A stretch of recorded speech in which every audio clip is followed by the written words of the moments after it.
ఓం శ్రీ మాత్రే నమః. నమస్తే. ఛానల్లోకి స్వాగతమండి. కార్తీక మాసంలో పొరపాటున కూడా మీనరాశి వారు ఈ తప్పులు మాత్రం అస్సలు చేయకండి. ఈ తప్పులు చేశారా ఇక అంతే సంగతి. 7 తరాల వరకు దరిద్రం వదిలిపెట్టదు. సకల పాపాలు అంటుకుంటాయి. కార్తీక మాసంలో మీరు చేసే ఈ చిన్న తప్పు మీతో పాటు మీ తర్వాత తరాల వారిని కూడా బాధిస్తుంది. అయితే కార్తీక మాసంలో చేయకూడని పనులేంటి? కార్తీక మాసం యొక్క ప్రాముఖ్యత గురించి, ఈ నెలలో చేయాల్సిన మరియు చేయకూడని పనుల గురించి ఈ వీడియోలో తెలుసుకుందాం. అందుకంటే ముందు మీరింకా మన ఛానల్ని సబ్స్క్రైబ్ చేసుకోకపోయినట్లయితే సబ్స్క్రైబ్ చేసుకొని పక్కనే ఉన్న బెల్ ఐకాన్ నొక్కి ఆల్ సెలెక్ట్ చేసుకుంటే మేము ఇలాంటి వీడియోస్ అప్లోడ్ చేయగానే ముందుగా మీకు నోటిఫికేషన్ వస్తుంది. తెలుగు నెలలో ప్రతి ఒక్క నెలకు ఏదో ఒక ప్రత్యేకత ఉంటుంది. అయితే అన్నింటికంటే కార్తీక మాసానికి ఎంతో ప్రాధాన్యత ఉంది. ఈ మాసంలో శివకేశవులిద్దరినీ ఆరాధిస్తారు. మన భారతీయ సంస్కృతిలో కార్తీక మాసం వచ్చిందంటే ఆ నెల రోజులు పండుగ దినాలే. అందులోనూ కార్తీక మాసం ఈశ్వరారాధనకు చాలా ముఖ్యమైంది. దేశం నలుమూలలా ఉన్న వివిధ ఆలయాలలో రుద్రాభిషేకాలు, రుద్రపూజ, లక్షబిల్వ దళాలతో పూజలు, అమ్మవారికి లక్ష కుంకుమార్చనలు విశేషంగా జరుపుతూ ఉంటారు. అలా విశేషార్చనలు జరిపితే సదాశివుడు ప్రసన్నుడై భక్తులకు సకల శుభాలు చేకూరుస్తాడని నమ్మకం. ఇటువంటి పవిత్రమైన మాసంలో మీరు చేసే ఈ చిన్న తప్పుల కారణంగా ఎన్నో ఇబ్బందులను ఎదుర్కోవాల్సి ఉంటుంది. స్నాన దాన జపాలు, పూజలు, ఉపవాస వ్రతాలు, దీపాలు వెలిగించటం, వనభోజనాలు వంటి వాటిని చేయటం వల్ల జన్మజన్మల పాపాలను ప్రక్షాళన చేసి అనంతమైన పుణ్యఫలాలను ప్రసాదించే మహిమాన్వితమైన మాసం కార్తీక మాసం. చాంద్రమానం ప్రకారం కార్తీక మాసం 8వది, శరదృతువులో 2వ మాసం. ఈ మాసంలో పూర్ణిమ నాడు చంద్రుడు కృత్తికా నక్షత్ర సమీపంలో సంచరిస్తూ ఉండటం వల్ల ఈ మాసానికి కార్తీక మాసం అని పేరొచ్చింది. ప్రతి ఏటా దీపావళి వెళ్లిన మరుసటి రోజు నుంచి అతి పవిత్రమైన కార్తీక మాసం ప్రారంభమవుతుంది. ఈ మాసంలో భక్తులంతా నిత్యం భోళాశంకరుని నామాన్ని స్మరిస్తూ ఉంటారు. పురాణ కాలం నుంచి ఈ మాసం ఓ ప్రత్యేకతను సంతరించుకుంది. హరిహరాదులకు ప్రీతిపాత్రమైన ఈ మాసంలో భక్తులందరూ నిష్ఠతో చేపట్టే నోములకు ఎంతో ప్రాధాన్యత ఉంటుంది. ఈ మాసంలో పాడ్యమి, చవితి, పౌర్ణమి, చతుర్దశి, ఏకాదశి, ద్వాదశి తిథుల్లో శివపార్వతుల అనుగ్రహం కోసం మహిళలు పూజలు చేస్తూ ఉంటారు.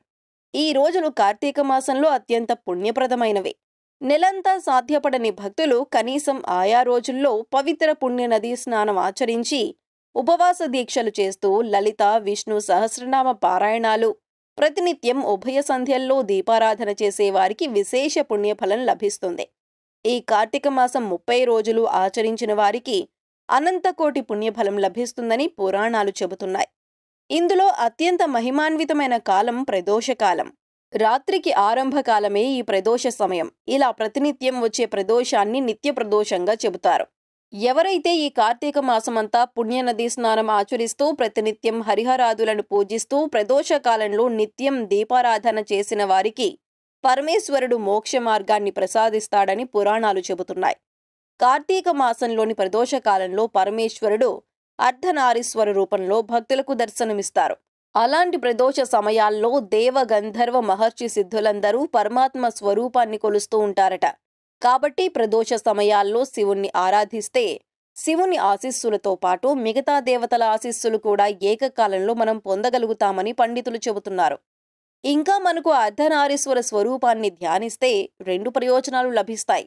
అవేమిటంటే కోర్కెలను నియంత్రించే శక్తి మరియు మరణాన్ని జయించే శక్తిని పరమేశ్వరుడు ప్రసాదిస్తాడు. ఈ కార్తీక మాసంలో మరొక విశిష్టమైన రోజు ఉద్దాన ఏకాదశి. అంటే శ్రీ మహావిష్ణువు పాలకడలిలో ఆదిశేషుని పాన్పు పైన ఆషాఢ శుద్ధ ఏకాదశి నాడు తన యోగ నిద్రను ప్రారంభించి తిరిగి కార్తీక శుద్ధ ఏకాదశి నాడు కనులు విప్పి యోగ నిద్ర నుండి మేల్కొన్న రోజునే ఉత్తాన ఏకాదశి అనే పేరు. ఆ మరుసటి రోజు ద్వాదశి నాడు 33 దేవతలలో శ్రీ మహాలక్ష్మి సమేతుడై తులసీధాత్రి వనంలో ఉంటాడని చెబుతారు. ఆ ద్వాదశిని క్షీరాబ్ది ద్వాదశి అంటారు. అంటే పూర్వం కృతయుగంలో దేవదానవులు పాలసముద్ర మథనం చేసిన రోజు కనుక దీనికి క్షీరాబ్ది ద్వాదశి అనే పేరు వచ్చింది.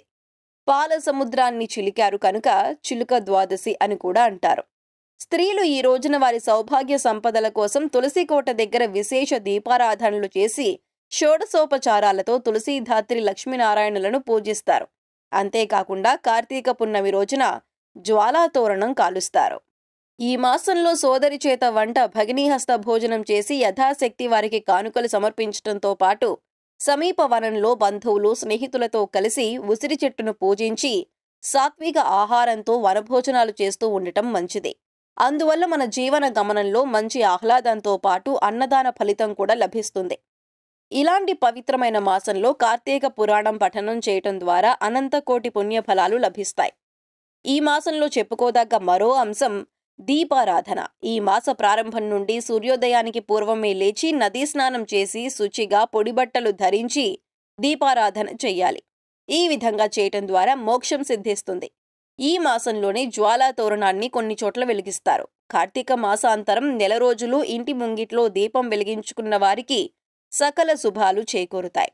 కార్తీక మాసంలో స్త్రీలు నదులలో కోనేటిలో దీపాలు వదులుతారు. ఈ దీపాలు ఆకాశంలోని చుక్కల్లాగా ప్రకాశవంతంగా వెలుగుతూ కన్నుల పండుగను కలుగజేస్తాయి. ఈ మాసంలో స్త్రీలు దీపాన్ని దానంగా ఇవ్వటం వల్ల వారికి ఎనలేని కీర్తి సౌభాగ్యాలు కలుగుతాయి. ఈ దీపాలు మనిషిలోని అజ్ఞానమనే చీకటిని తొలగించి జ్ఞానమనే వెలుగును నింపుతాయి. కార్తీక మాసంలో వచ్చే పౌర్ణమికి మరింత విశిష్టత ఉంది. కార్తీక పూర్ణిమ నాడు సాయంత్రం గంగానది ఒడ్డున దీపం వెలిగించి నీటిలో వదలటం వల్ల చాలా శుభప్రదం.